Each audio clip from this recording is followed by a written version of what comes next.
আসসালামু আলাইকুম।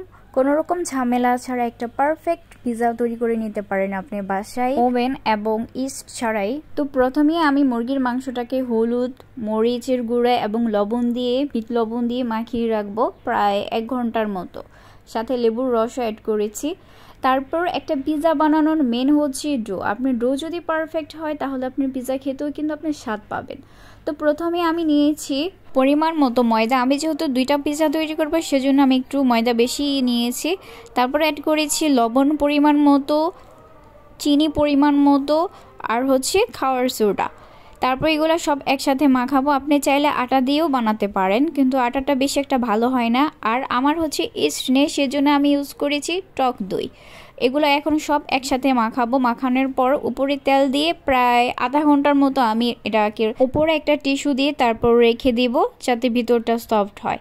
তারপর ফ্রিজে ছিল আমার সসেস আর হচ্ছে চিজ। এটা হচ্ছে আপনার যদি ডিপে থাকে তাহলে কিন্তু অবশ্যই আধা ঘন্টা আগে নামিয়ে রাখতে হবে। তারপর আমার সসেস হচ্ছে ঠান্ডা হয়েছে। তারপর এটাকে আমি তেল গরম করে হালকা ভেজে নেব, বেশি আর কি ভাজা যাবে না। তারপর আমি যে চিকেনটা রেখেছি সেটা এখন ভেজে নেব। তারপর এই সসেস এটা স্লাইস করে কেটে নেব। আর হচ্ছে পেঁয়াজ হচ্ছে রিংয়ের মতো কেটে নেব। আর হচ্ছে এই ক্যাপসিকাম এরকম করে সাইজ করে কেটে নেব। তারপর হচ্ছে এই ডো রেখেছিলাম, এটাকে ভালো করে মেখে নিব ওই পাশ থেকে এই পাশ, যে উপরে দিয়ে তেল দিয়েছিলাম। তারপর এটাকে 2 ভাগ করে নিব, যেহেতু আমি 2টা পিৎজা তৈরি করব। তারপর এটাকে একটু হালকা একটু গুঁড়ি দিয়ে তারপর হচ্ছে একটু হালকা আর কি বড় করে নিব। তারপর একটা বড় থালের ভিতরে অল্প একটু তেল দিয়ে চারপাশটা মাখিয়ে নিব। তারপর ডোটা হচ্ছে এটার উপর রাখবো। আমি হাত দিয়ে একটু একটু করে বড় করে নেব। যখন ডোটা পুরো গোল হয়ে যাবে তারপর একটা কাঁটা চামচ দিয়ে আমি চারপাশ ছিদ্র করে নেব।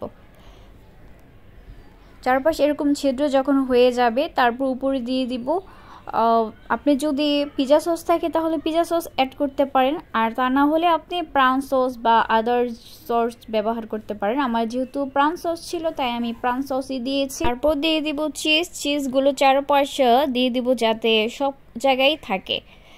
চিজ দেওয়ার পর দিয়ে দিব চিকেনগুলো চারপাশ দিয়ে দিব যাতে সব জায়গায় থাকে চিকেনটা দেওয়ার পর তারপর দিয়ে দিব আবার স্লাইস করা সসেস। তারপর দিয়ে দিব গ্রিন ক্যাপসিকাম, চারপাশ দিয়ে দিব। আমার ক্যাপসিকাম বেশি পছন্দ সেজন্য আর কি আমি বেশি দিয়েছি। আপনারা চাইলে আরও কম দিতে পারেন এবং এটার সাইজটা আরও চিকেন করতে পারেন। তারপর দিয়ে দিব রিং অনিয়নটা দেওয়ার পরে তারপর আবার অ্যাড করব প্রাউন সস অথবা পিৎজা সস। যদি পিৎজা সস আপনাদের না থাকে তখন প্রাউন সসই দিতে পারেন।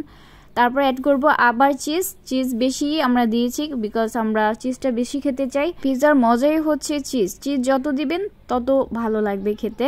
উপরে চিজটা দেওয়ার পর কিন্তু আরও বেশি দারুণ লাগছে।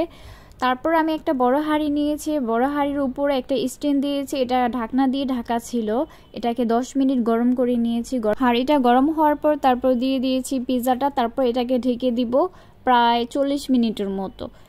40 মিনিটের পর তারপর এটা উঠালাম। তারপর এরকম হয়েছে, কালারটা খুব দারুণ হয়েছে। তো আপনারা কিন্তু বাসায় এরকম ট্রাই করতে পারেন বাইরেরটা না খেয়ে। আপনার যদি স্বাস্থ্য চিন্তা করে থাকেন বাড়ির অল্প উপকরণ দিয়ে আপনি এটা তৈরি করে নিতে পারেন। আপনার যে সব কিছুই যে দিতে হবে তা নয়, আপনার বাড়িতে যা আছে তা দিয়ে আপনি তৈরি করতে পারেন। তো সবাই ভালো থাকবেন, সুস্থ থাকবেন। আসসালামু আলাইকুম।